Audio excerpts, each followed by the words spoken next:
Yes, pre-season is fully underway. It is Tottenham season again. Lots and lots of talk, lots of conversation, as always. So we're going to do our best to go through that and discuss, as you may know, the Harry Kane saga talking points.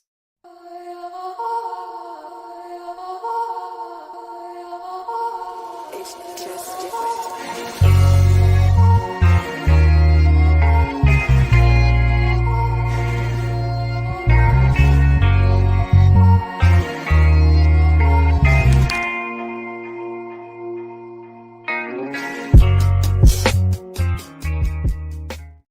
Hello, I'm Spurs for Life, and this is PRTv, and this is episode number 100, Talking Points. And we have some special guests in the house to help with the discussions regarding our team, Tottenham Hotspur. That's a bit of a clash in the background with the background there. I'm going to do some changes whilst we're talking. That's a little bit better.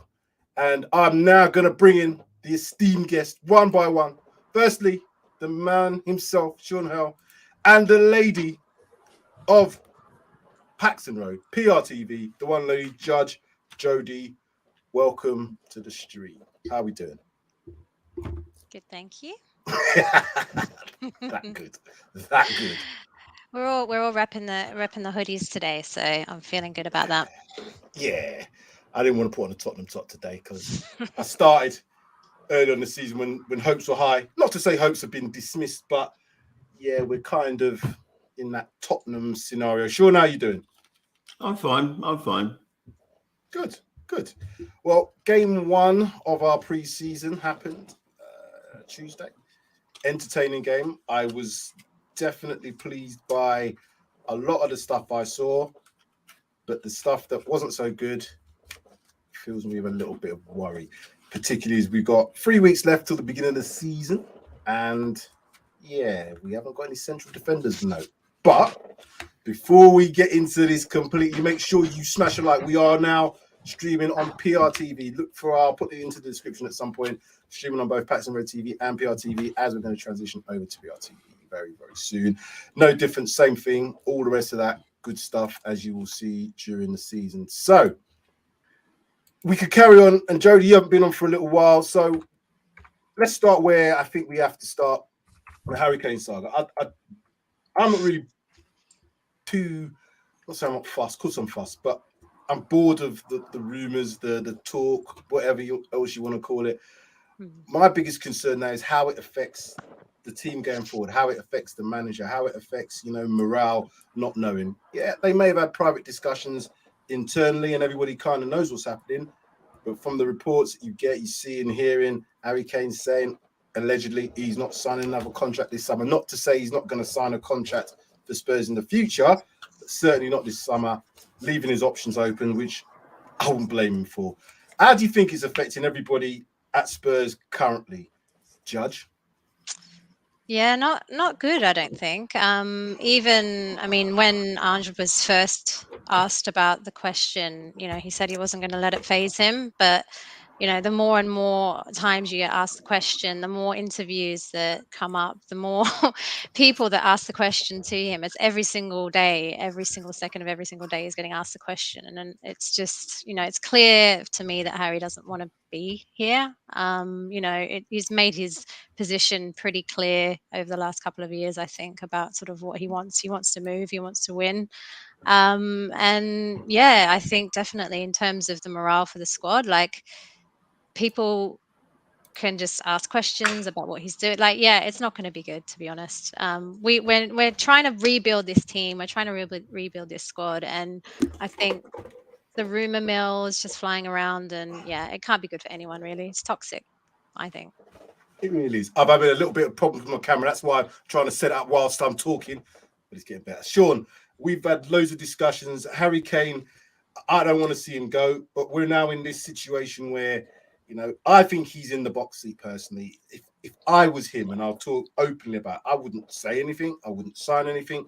I would just wait and see. I'd wait and see how Ange does in terms of preseason. I'd wait and see who we bring in. I'd wait and see what offers might come in post this transfer window, because there's talk about Barcelona that can't afford him now. But yeah, if he waits around, again, allegedly, they might be interested.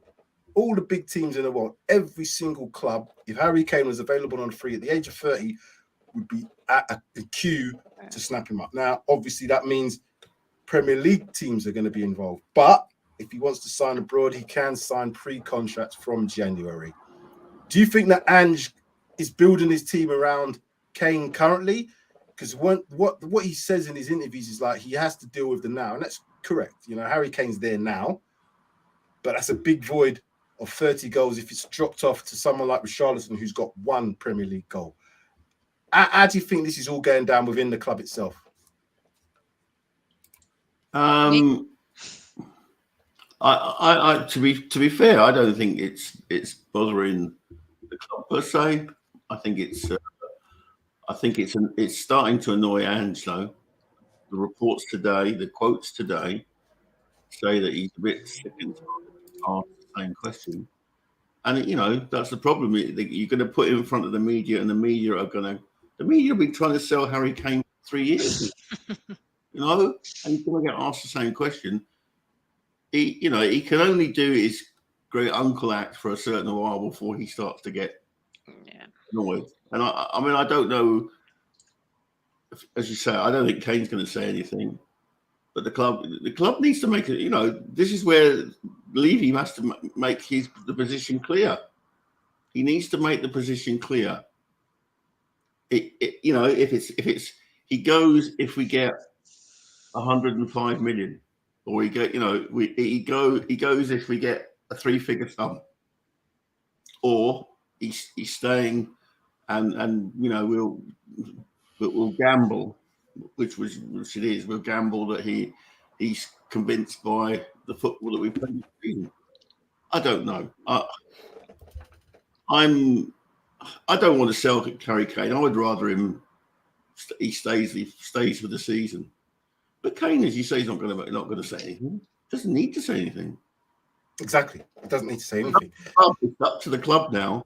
And Levy is such a slippery character, such a twisted individual that he won't say anything either. No. I believe that Bayern Munich are playing very, very smart here. If indeed, and I'm always saying, I'm going to forget the allegedly word because I don't know how true things are, but you can only go by the amount of smoke that's coming out. If I were Bayern Munich, I would play exactly the same game that Tottenham play every single season when it comes to transfer. Why would they buy him now when there's effectively another month left of the transfer window? You save 1 month's worth of wages if you buy him towards the end of the transfer window. They're in a position where they're the top team in Germany, so they can get away with not having Harry Kane for the start of the season. Certainly if he was to join September onwards, not a problem. They will win the league.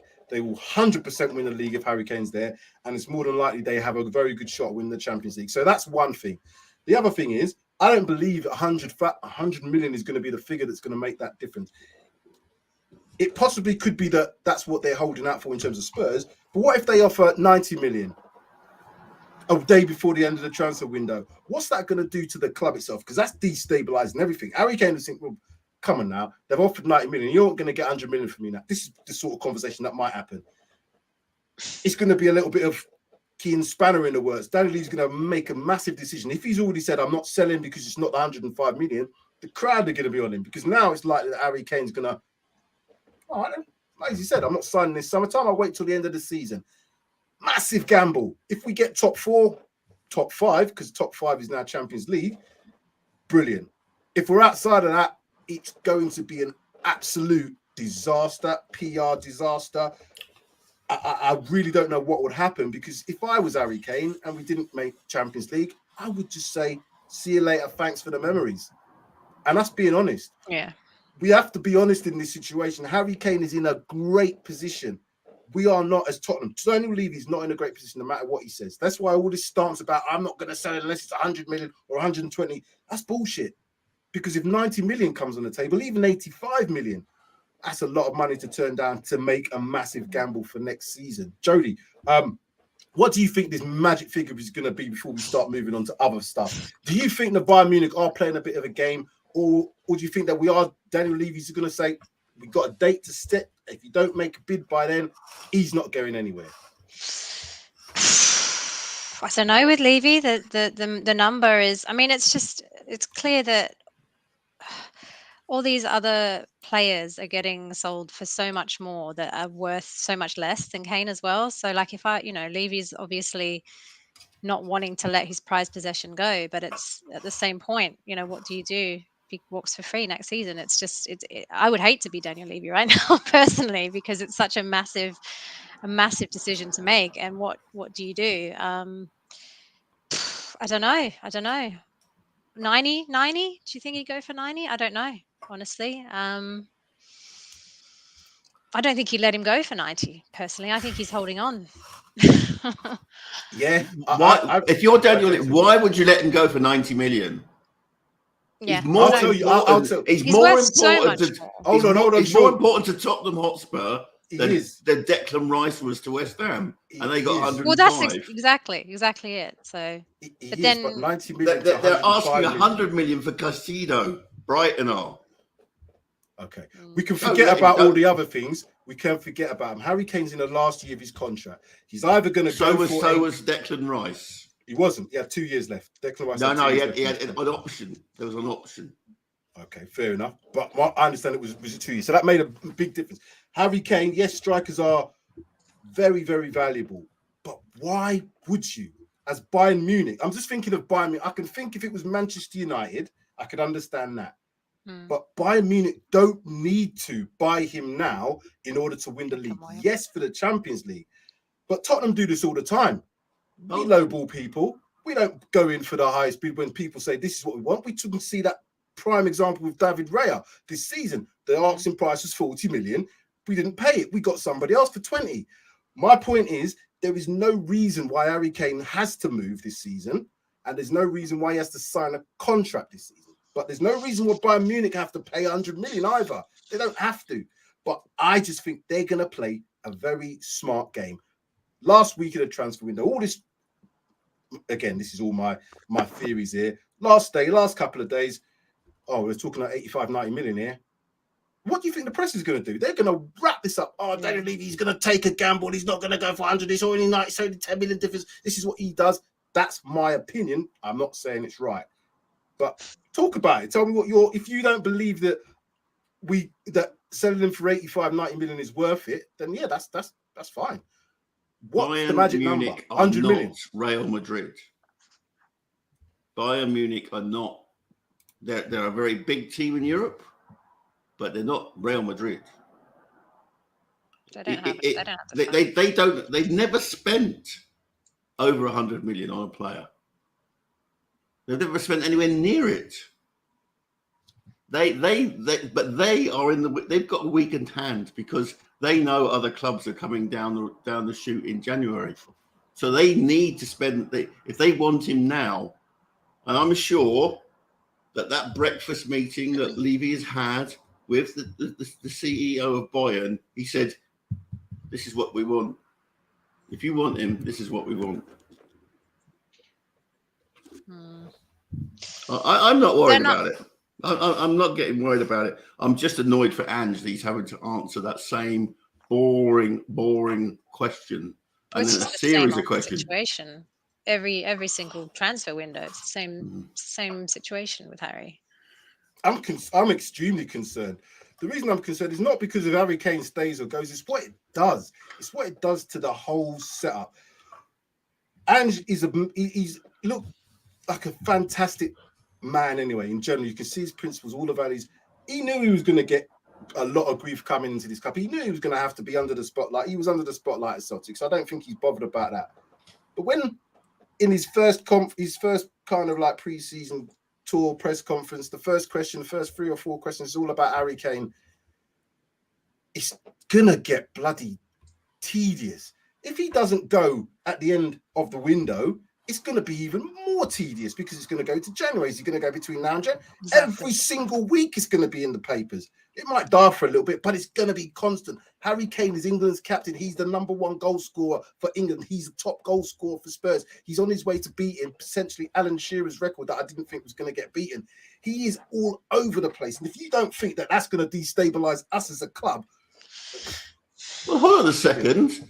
We've had as bigger players as Harry Kane leave the club, and is the club dead? Is the club dead? To die. I didn't say it was going to die. I said destabilize. Waters. I said destabilize, and it will destabilize. It destabilized Jose. It destabilized Conte. Do you know what? I'm sick and tired of the catastrophizing everything. Just let it run its course. But it's all opinion, Sean. You've got your opinion. I'm just giving you mine. Yeah. All I'm saying is I believe there's going to be a problem, and I can see that it's irritating the manager who's only just come into the job last month. For him to start having all of this before he's even got into the season, that tells me that it's not going to get better anytime soon unless decisions are made for Harry Kane to move on or stay, and somebody comes out and says, this is what's happening. No one's doing that. Yeah, and for him to say a week ago that it wasn't going to affect him, and then a week later for it to start affecting, I think it's gonna get worse before it gets better. Unless somebody says what's happening. If they come out, the club comes out categorically and says, we are not going to accept anything less than this, and this is the date that we're going to accept a bid by. If nothing happens, bloody hell. We hadn't heard direct quotes from Harry Kane. I've heard this thing about, oh yeah, I'm not, but I don't know who said that. There's no direct quotes from him that I've seen. So again, it's all speculation. It's rumors coming from somebody, either agents, players around him, people around him. Somebody's saying these things.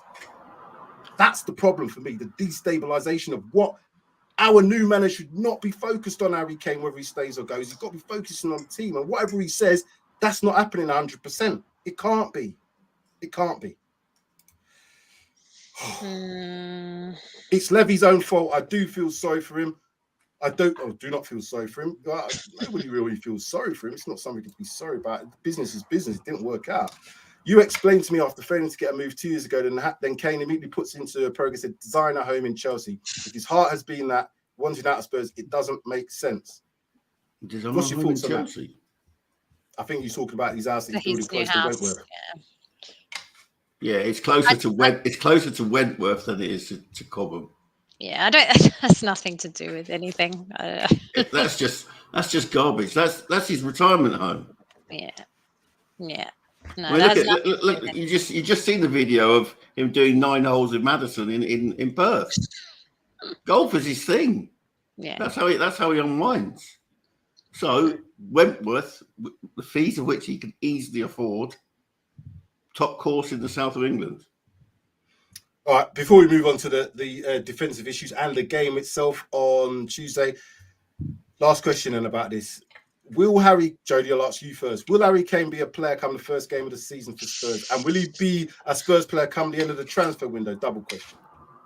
Yes and yes. Ooh, double thumbs up to you. Sean? Of course. If I'm going to have to give yes and no answers, I'm going to say yes and yes as well. I'm going to say yes and yes. But I'm still going to stick with what I'm saying about the problems it's going to cause in the club potentially. But I think he's going to be a Spurs. Sam, have you seen the videos from the preseason? Have you seen the training videos? Yeah. Do they look like a squad which is riven apart? You've even seen pictures of Giovanni Lo Celso smiling. It's too much regular for my liking. The first time I've seen him smile since he walked through the door back in 2019. I'm not worried about it. What I will say is training is about 2 hours in the morning, about 2 hours in the evening. We're looking at 7-minute videos. I could compile that, make everybody look happy. I'm not saying they're not. I'm not saying any of that. All I'm saying hold on a second. Read the report. Read Eccleshare. Read Gold. They're actually speaking to the players, and the players are telling them they're happy. Yep, and I would expect the players to say that. Nobody's got any quotes from Harry Kane saying he's happy, though, have they? That's the point. They spoke to everybody else. Of course, they'd be happy. I'd be happy if I was Basuma. Looks like I'm going to play this season. I'd be happy if I was Kulusevski. Looks like I'm going to be playing this season. We're going to be playing attacking football. Everybody should be happy. Nobody's come to Harry Kane and said, "Oh, you happy, Harry Kane?" So is Harry walking around with a big long look on his face? I don't know. I haven't seen. Maybe. I've just seen him walk through the airport, and he's smiling. He's waving at the crowds. His quotes are, "Really good to see the fans in Australia." Stop fucking catastrophizing. We've had bigger players than Harry Kane leave our club, and we've survived. I hope you're right. But as I said, I don't agree. But I hope you're right. Kane has commissioned the build of a home that's back going to sign a 400 grand a week contract with watertight contract release clause with a strict amount of money in it. I don't know what he's going to do in terms of this new contract. Apparently he's not going to sign one this season. I've been on Spurs concerts where fans have said that other players will chip in and someone can get back scoring goals. Yet goals that Kane assisted. Yes, goals that Kane assisted. Kane will be at Spurs for the start of his coming season. Evening all from Matt, and big up everyone on the show. Thank you very much. Right, moving on, because I think this is going to be done to death over the next few weeks. Anyway, Jodi, did you watch the game? It was during working hours, wasn't it? So some of us talked ourselves off for 2 hours while that game was on. I had some very good glimpses of the game. Let's put it that way. Don't tell her boss. And your thoughts were? I was impressed. I mean, we didn't win, obviously, but preseason's never going to tell you much at all. I think I like to see Ange's kind of the little imprint that he's been able to have in the last 3 weeks come in. 30 shots at goal, like you can't really scream at that, I don't think. But yeah, I mean, we didn't win, but preseason's not about winning games, I don't think.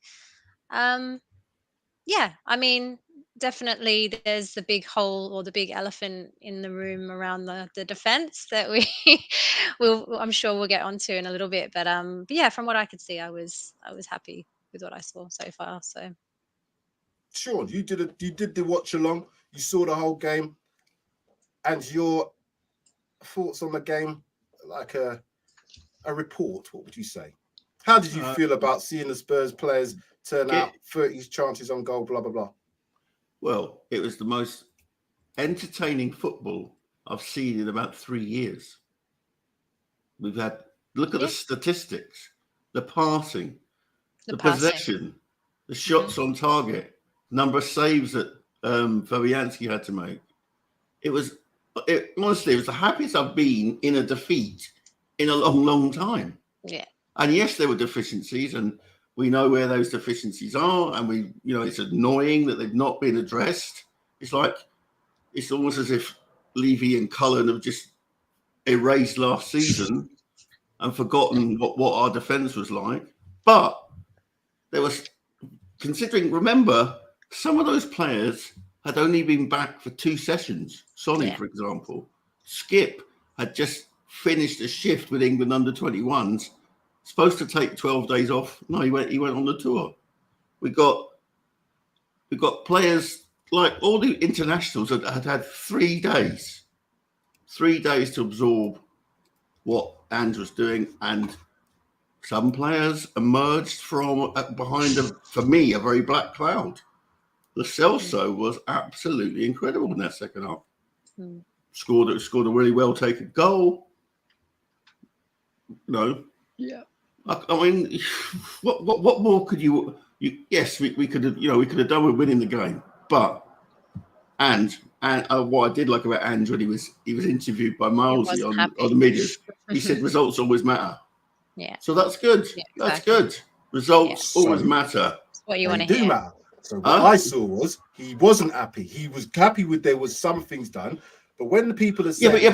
but with the caveats, Sam. Some of the players only had 2 or 3 shots. Can I say something?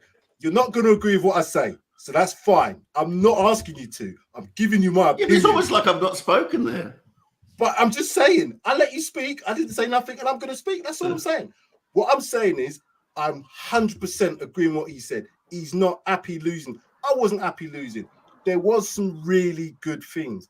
But the things I expected to be a problem were a problem. And this is the point I'm trying to get to. If we don't get that sorted out, it doesn't matter what we do in terms of attacking wise.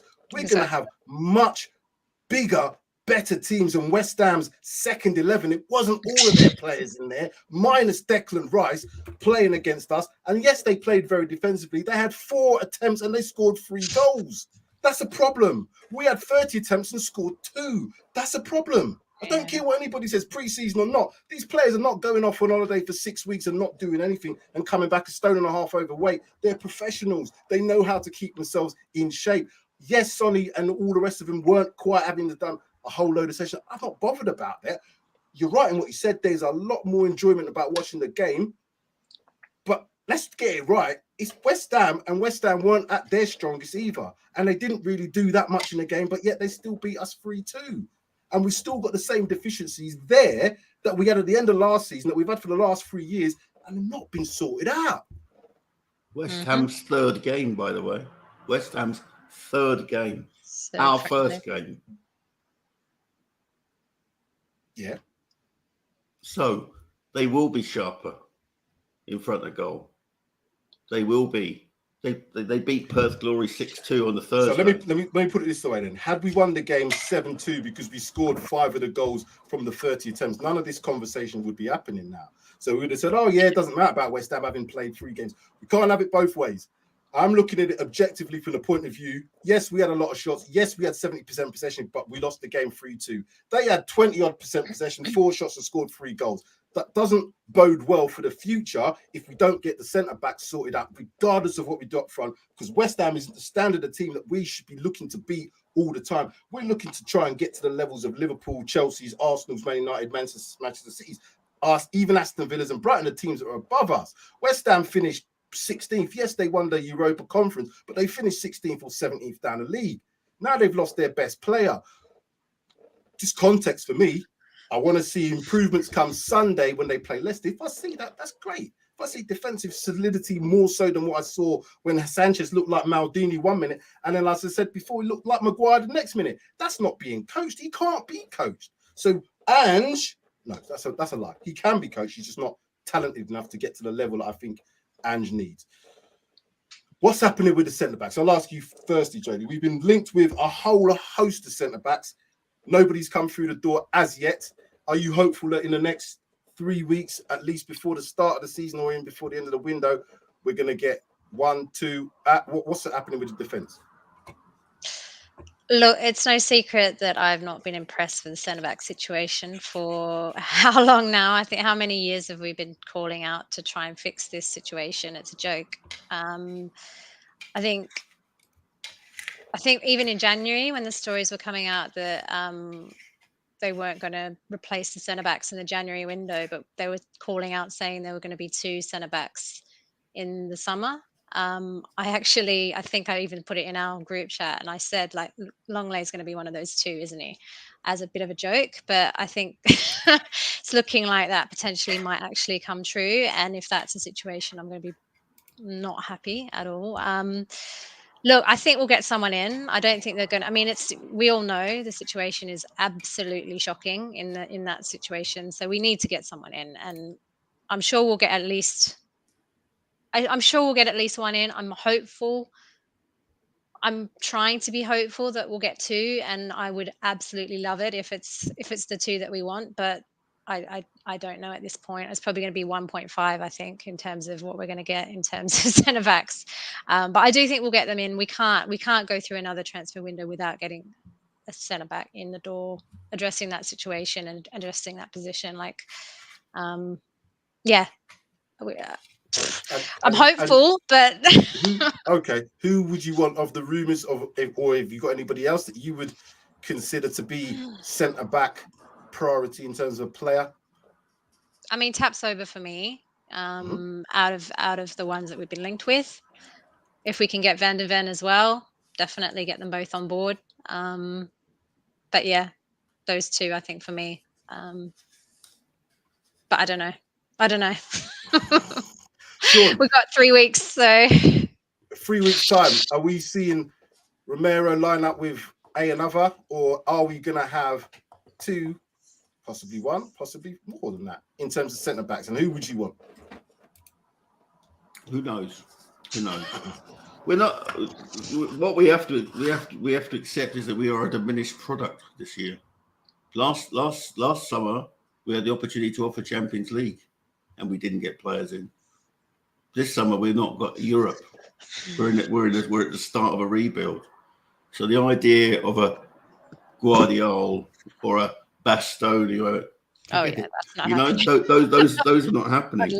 I'd love. Now it looks like we have identified players which we should be able to afford to.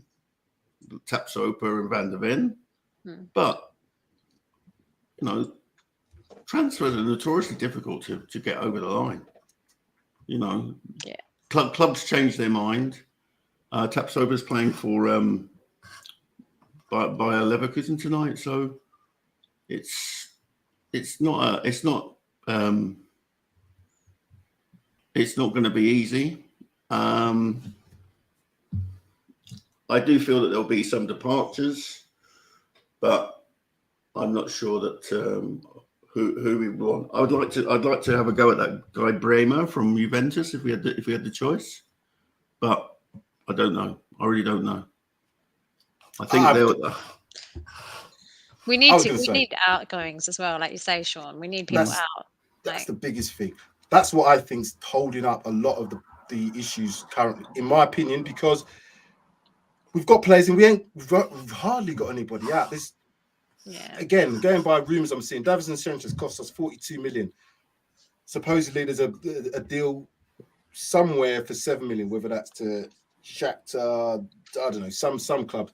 We can't even get rid of our players at less than 10 million. We managed to get Winks out the door, but that again was part of the deal, thinking that he wanted to go to Leicester to get his career back. But it's too comfortable for a lot of these players. It's too comfortable for a lot of these players. If you're getting paid and you're coming to Tottenham, I keep saying this, coming to Hotspur Way every day, fantastic train. I've seen the pictures. That's why a lot of them are so happy. I'd be happy if my work environment was like that and I'm getting paid and I don't have to perform week in, week out, which they haven't had to do for years. Those are the ones that need to go. Yes, some of them have decided, let's see what we're going to do for this new manager, but they will be found out. They will be found out because you can't pretend over a season of football whether or not you are good enough, and you have to have that mentality. I don't think a lot of these players have got the mentality, particularly some of our defenders, but I don't think we can easily get them out the door. So if you can't get players out the door, it's going to be difficult to get players in that you want, having to pay them the wages they want and the possible transfer fees that's going to be accompanying that as well.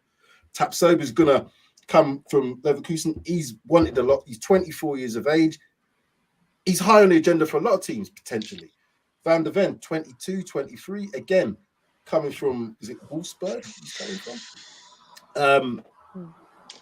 I heard the deal was done. I've heard that these personal terms have been done. What's the hold up then? Is it transfer fees, or is it the case that we're trying to wait for people to come out the door? The window's getting shorter and shorter. Season starts in 3 weeks. You haven't got anybody in to go through the process of pre-season. You're behind the 8 ball even before you got. So centre-back issues got to be sorted out very, very soon.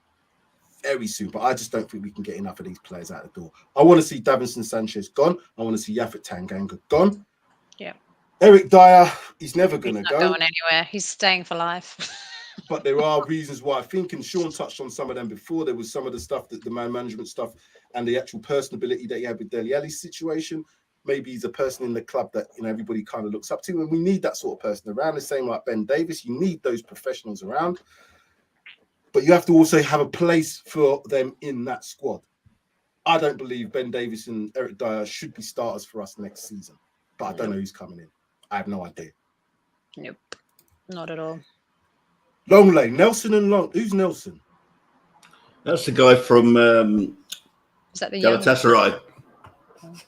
He was linked when there was talk of a deal with Sanchez going to Galatasaray and this guy Nelson, Danish central defender, coming the other way. Would you be happy with that, either of you? Nelson and Long Lane? Don't know Nelson. No. If Longlay's in there, no. I don't want to see Longley back at the club. Nope. No, if Longley reappears at the club, then we fucked up. We fucked up because you cannot see the performances that that guy put in last season and think that he was value for money, that he was useful to a high pressing football team. Back 3, remember. Barcelona wanted to get rid of him because he can't play in the back 2. Why the hell would you try and get a player like him back into the team to play in a back 2 when Barcelona can't get rid of him for almost nothing because they didn't want to see him in a back 2 because he couldn't play with people? Well, it could be similar to our players. He's got a very nice salary at Barcelona. A very nice salary indeed. Probably. And that's Barcelona's fault. You could be a point on that. So we might not see Longley. I'm hoping we don't see Longley, because if we do see Longley and one another, I don't think it's been a good window. Even if that one other is one of the Van der Vens or Tapsoba. No, I agree. Because you're 1 or 2 injuries away from a problem. Yep. Particularly in the back two. You know, if you've got 4, possibly 5. So if we get Tapsoba and Van der Ven, what happens to Romero? That's good to have. We need that. We need that depth. So you're trying to sell our club where there's a position that you won't have, that you won't actually start a game. No, because both of those 2 players play left-sided apparently. So Van der Ven's a left-sided centre back, and so the same thing applies then, doesn't it? However, Tapsoba can play on the right side. Left side, he's not left-footed; he's right-footed. So he's a right-footed left-sided centre back. Van der Ven's a left-sided centre back. If that makes sense. So you can alternate that if you've got 3 decent players, and you can then fill in. All I'm saying is Eric Dyer can fill in for a few games, but I don't want to see Eric Dyer in for 17, 18, 19, 20 games. Yeah, I agree. I don't want to see Ben Davies in for 18, 19, 20 games. 5 or 6, I can cope. We've seen Ben Davies. He's professional. He's a good player, but he's not a brilliant player. Dyer's an okay player, but he's not a brilliant player. I'm concerned about a back two when we're high up the pitch, and I saw the goals. It was terrible what I saw with Sanchez. It's schoolboy stuff. He's going forward when he should be dropping off. That's one of the basic stuff. You know what I mean? You're not close enough. There's no pressure on the ball. Drop off. He's trying to press. What was Højbjerg doing with the ball in midfield, though? Højbjerg, I don't think wants to be there, personally. No, I don't think so either. I don't know what's going to happen with him. He's got to go. Yeah, I agree. I think there's an interest from Atletico Madrid. It suits him. They're a defensive-based team, and they're in the Champions League. Get rid. I think so. He didn't strike me as He played better than I thought he would the other day, but I'm agreeing. I think he needs to go as well.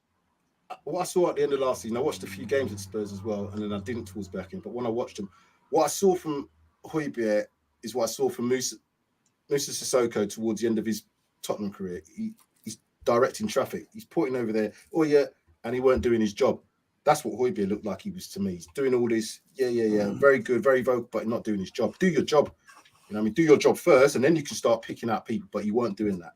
And I don't know what position he's going to fill in a Poch team, in a COG team where you've got Basuma, I think it's going to be that number 6 there, and the 2-8s, Madison's got to be one of them, and another. And I don't think Højbjerg is the another. Potentially Lo Celso, but again, we've seen what Lo Celso has done over the last few years for us. Is he going to be a new revived player? There's so many unanswered questions, but we'll see as the pre-season goes on. Leicester on Sunday. Yeah. Who's going to play in that game? Sonny. Sonny will play, yeah. Sonny boy. I'll be back. Spurs squad. A Dyer is for life, not only for Christmas. He's very true there.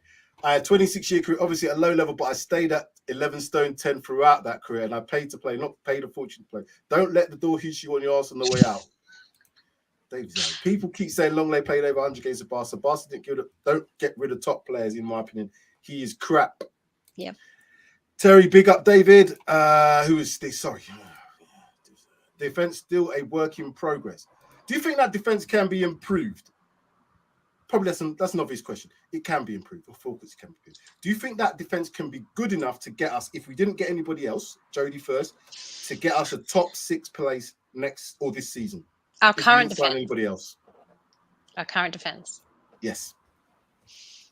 Well, what was it? 63 goals conceded last season. In a defense with a defensive-minded coach.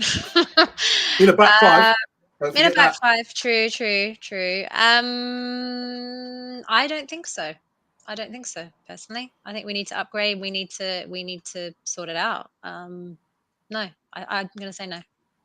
Sean? Not with Dyer and Davies. No, my hope is that we get 6. That will be, for me, will be progress. To get us in Europa League. And I want us to have a good go at domestic trophies. But we won't 100%. Do that.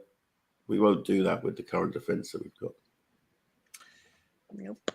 If we have Harry Kane, even with the defence that we've got, I think we could still potentially get top 6. The reason I say that is because all those other teams are involved in Europe. We're not. So the top 4, Champions League. Brighton, Aston Villa. Who else made the Champions League? Champions League, Europe. Obviously Man United. Manchester United. Liverpool in Europa League.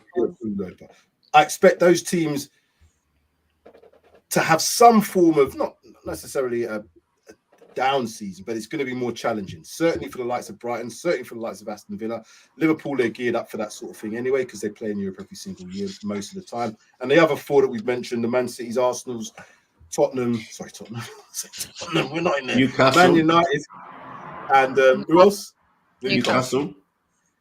I think Newcastle were going to find it a challenge as well. I think they're going to find it a challenge. And it all depends on how these players can adapt to that Wednesday or Tuesday night, Tuesday night or Wednesday night, playing at the weekend. It's tough. Mentally, it's tough. You need a big squad, but you can't have too big a squad because you need players to have enough game ability and game time to be able to keep playing at the highest level. But I just think if we keep Harry Kane, there's a good chance. If we don't have him, I don't know. I would say we'd be struggling for top 8. If we don't have a goal scorer, you can see the defense, what it's like now, 63 goals. If we don't have 30 goals from one player and we're likely to have 1 to 10 from, let's say, Richarlison, that is no way going to be enough to keep us in that top 6. No way. Impossible, in my opinion. 63 last season and 3 already this season, not a chance. Now that, Sam, stop it, bruv. We might still do it. Newcastle in that top 6. Do you realise that we only have one genuine fullback in our squad, that being Raw, with Ange playing such an aggressive forward-thinking tactics, we will struggle in fullback positions. We haven't played. We ain't seen the likes of Spence play. We don't know yet. We don't know yet. I don't know that, but I do know. I thought Udogie was very good. I was about to say, Udogie was really good. Udogie. Very good. Very, very good. Very impressed. Romero was the best defender at World Cup. It's clear that his head was not in Tottenham when the team was fighting for 8th place, playing under Mason next to Dyer. Don't blame him. Don't blame him. But you're part of that back line as well. So we can't just Dyer can't play in the back too. Longley cannot play in the back too. No. Sanchez cannot play on the left side of any defense. And I am not convinced that Yaphet Tanganga is the answer to partner Romero going forward. So I don't know. We'll see what happens. Rodon, anybody thoughts on Rodon? Not seen him. No. Think he's got a chance? Well, he'll get a run out in the next 2 games, so we'll see. Be good to see. I think we've all been crying out to see a bit of Joe Rodon, haven't we? So yeah, I would like to see him because I think when he was playing for Mourinho, he did a good shift. And I think he is actually a right-footed player who can play at left centre back. So, but we'll see. Time will tell. Anyone going to come and join me on Sunday? I may be there. Who is going to be then the players that are going to do well? As I said, if you think I've been negative so far, it's not been negative. It's putting out the frailties for this squad. But there is some positives. There are players now that look like they could be better come this season. Basuma being one of them. 100% looks like he's got confidence. Ange looks like he really likes it. You could see from some of them training videos, he shakes hands with every player that comes out. But certain other players, a bit more of a hug. Son, I've seen that. He's really got a good relationship with him. It looks and appears like Basuma is one of his favourites. He likes the like of Ndombele. We ain't seen him play yet. So there's players that potentially could improve us. Defensively, is there any young players that he could bring in? Possibly, but I haven't seen the likes of them or the likely that they will come in. But he hasn't brought any of them on the tour. No. He hasn't brought, Dorrington. There was some talk that guy from Blackburn, the deal that seems to have disappeared. The deal that seems to have fell through. He was going to come on the tour. He's had a medical with us, but I don't know what's happening there. But this is typical because clubs move the goalposts. Suddenly there was a clause for £2 million. Tottenham said, "Yeah, we'll give you the £2 million." Blackburn said, "No, we want 5." You know, he's still under contract to them, so they can say what they want. Yeah. Players then. Give me some names, Jodi. Who you think may have a good season under Cog that didn't potentially Don't call play him that Cog, well. please. Come on. I'm not calling him Ange. I'm not calling him Ange. Why is his name? Have a bit of respect, Sam. Come on. What's going on with you two today? I don't know what's going on with Sean. Bit Not of- me. No, I know. Honestly, the Cog thing is really pissing me off, Sam. I'm very honest with you. His name's Ange. It's not very difficult. It's Angelos, actually, but you know. Anyway, like I said, what's your thoughts? I mean, obviously Sonny's going to come back and, you know, he even came out and said that he had a bad season himself and was very upset about it. So definitely Son's going to step up this season. You mark my words.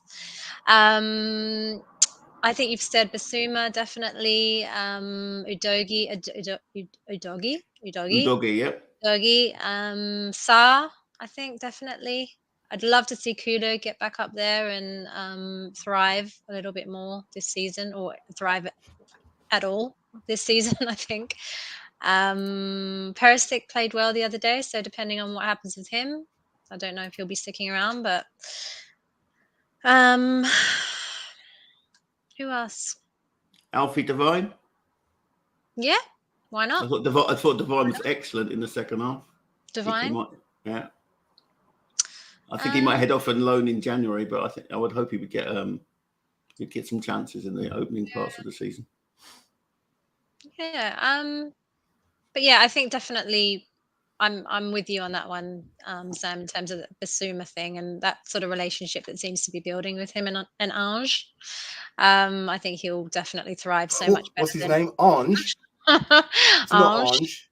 It's not Ange. Ange. I just put my accent on there and say Ange. But yeah, what you want. Basuma. I think Basuma and Sonny for me are the top two. Sure. Who's your players who potentially could flourish under Postecoglou? Under Ange? Yeah, I think I'm the only person who's going to stand up for him. I think Oliver Skipp will be a useful squad member this season. That's it. Just that one player. No, I've already said Alfie Devine. I've also said Udogi. Basuma, we've all agreed on. They will be brilliant. Some will come back. He looks a much chastened and a happier individual. I don't know. And we do have a central attacking midfielder called Maddison. Do you not think he's going to be useful? I know he's good anyway, but I as I said, I'm looking at the players that I know that weren't very good last season or haven't performed for us, who've been on loan and we've wanted out. I haven't seen Ndombele play yet, but he looks like he's training well. That's a good sign. But until he plays, I don't know. Until he plays regularly, I don't know. The Celso, I think, could be a brilliant player in the system because that's the system that suits him. We were trying to fit him into a system that he wasn't wanting to play in, and he didn't look like he wanted to be at the club because of the style of football that we play. So I think he'll do well. Basuma is an obvious one. People like Jed Spence, Pedro Porro, I think they'll have really good seasons because they'll be allowed to attack. They're attacking defenders. And the way that they play, they can be in field. Pedro Porro's got a better cross than Emerson Royal. So if he comes in and plays in field, I think his crossing will be spot on. I also think he's got a lot more ability in terms of getting forward than Emerson Royal. But we can balance that up if you need to be more defensive with someone like Emerson. So I think he's going to have a better season because I think he's coachable. And I've seen the improvement in him when I was giving him grief. So that's going to be good. Son, definitely 100%. Perisic, I think, is going to be brilliant as well because we're not going to have all the games that we had last season. So you can rest players. You can play once a week, and he can play once a week. They had the World Cup last season, and most of them players were focused on that. Don't care what anybody tells me. If you're 30-odd and you've got an opportunity to play in probably your last World Cup, you ain't going to really want to get injured. You ain't really going to want to do anything to jeopardize that. And when you come back, a lot of players did have a drop-off, so I'm not going to have any problems in that. But he's had the most assists of any Tottenham player last season, did Perisic, and a lot of people said he didn't play that well. So if he does play well, I can see him being a lot better in the position that he wants to play in on the left or the right-hand side. He was good on Tuesday. He was very good on Tuesday. He was very good.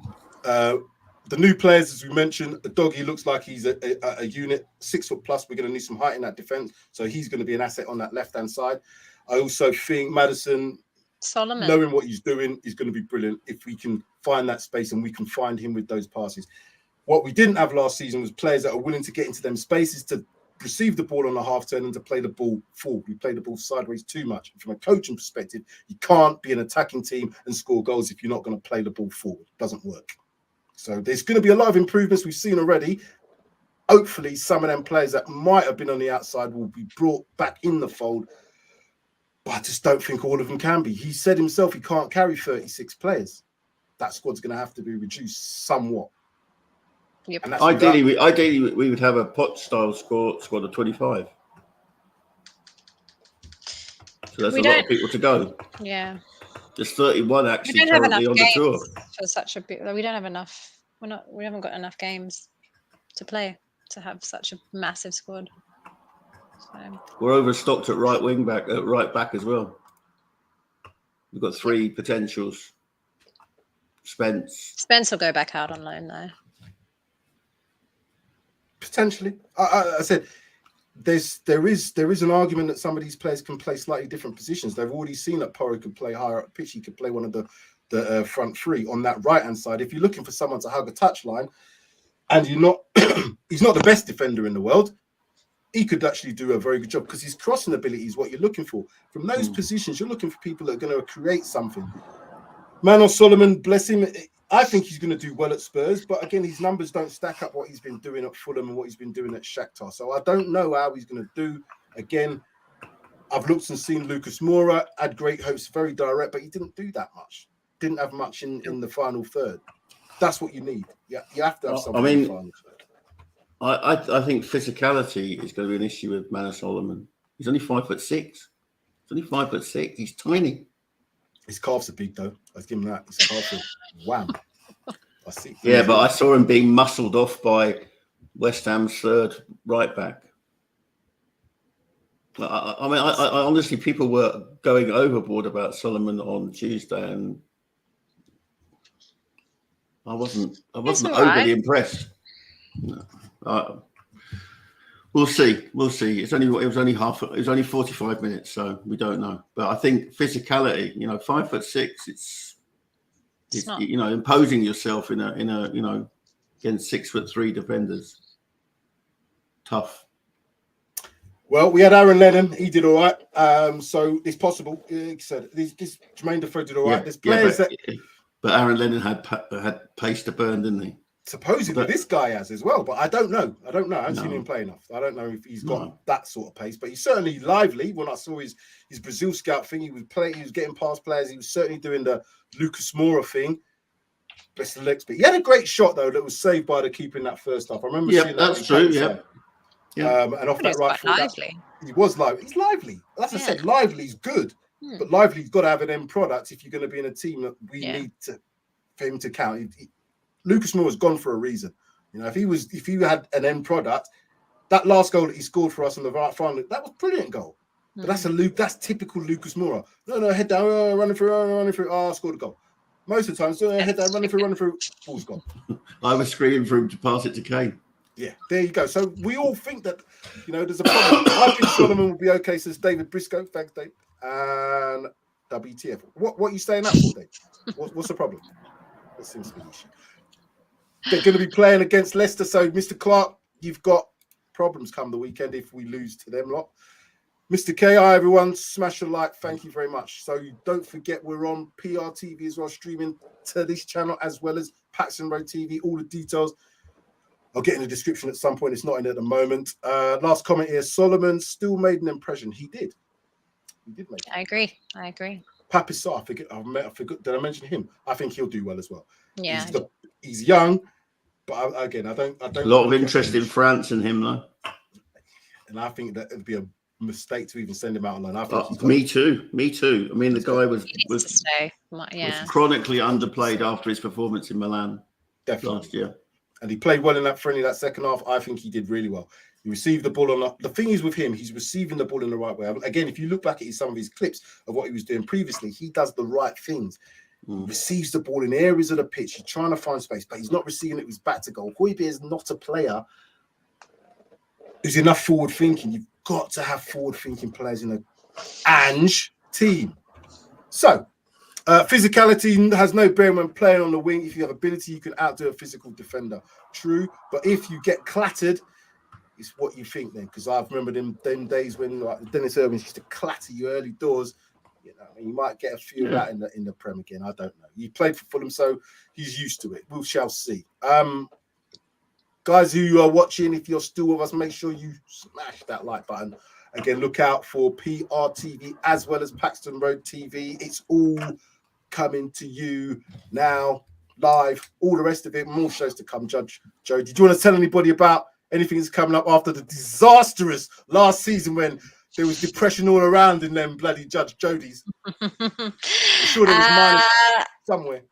There are a lot of twos towards the end of the season, that's for sure. No, just look out for Judge Jodi. We got 3 weeks to the first game, 3.5 weeks to the first game. So we'll be back probably Sunday, Monday. We're just trying to work out which day at this point in time. But yeah, watch out for Judge Jodi returning very soon, guys. Yeah, just make sure it's not on Tuesday when we're playing Champions League. Oops, sorry. Mr. K, what for you think about the inverted wing? I'm going to read that again. What do you think about the inverted wing back Ange wants to employ? We've got players that can do it. Royal can do it. Udogie can do it. Spence could do it. Yeah. Even Davis can do it. Bring it on. Yeah, coaching will do that. They should be able to play that. As I said, it's not probably whether their talent levels get to the point where they can play that to the level that matches some of the other teams that we've already discussed already. But yeah, you can coach that. And I've seen that Emerson Royal has been improved. Is he a worldie at the moment? No, he's not. But can he get better? Yes, he can. He's 23, possibly 24. There is time on his side. And that is the good thing about a lot of the players in the squad. There is a lot of young players in there, which time is on their side. But some of them age profile has come down significantly. Yeah, I was literally about to say, yeah. No, it's good. It's good. But for some, time's up. I really do. Some of them, time's up. They need to go on. They need to move on. We've discussed that. We can discuss that further at length. Okay, I think that's enough. I'm starving. If you haven't already, make sure, again, as I said to you, hit the like button on both. Just go do it on Paxton Road and again do it on PRTv. Smash that like. Leave your comments in the comment section. Sean, tell people about the watch along Sunday. Yeah, on Sunday I'll be doing a watch along.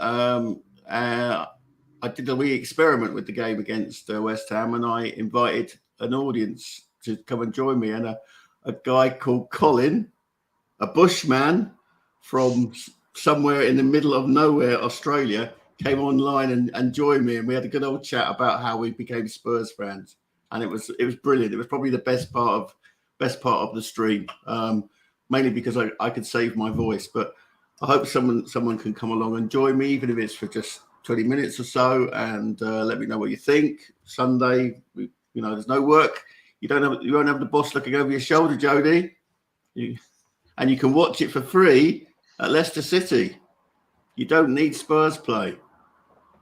Oh, they put it on their website, are they? Yes, I think Paul O'Keefe shared a tweet. If you look on Paul O'Keefe's, and everyone's been jumping on Levy and Cullen saying, "Look, you see, you can watch. How come Leicester can do it for free?" So there'll be quite a lot of people watching it from Spurs who've refused to take on Spurs play. I got Spurs play because I'm just a sad, happy clapper. You're a sucker for Spurs. I got Spurs play. It's good. It's just that I don't want to watch games again when they played like they did last season. That was the whole idea of Spurs play for me. I could watch the games again and say, yeah, that's good.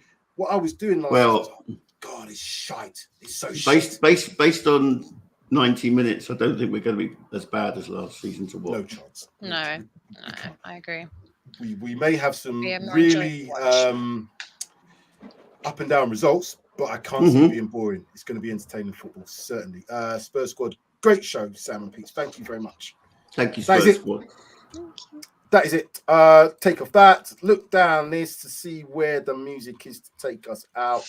Thank you very much. See you Sunday, folks. Thank you very much, Sean. See you Sunday for the watch along. Make sure you tune in for the next episode of Talking Points, Art Sid, Jodi, Judge Jodi, watch it, whatever it is, there'll be something on there. Look out for Paxton Road TV and PRTv as it merges into one channel eventually.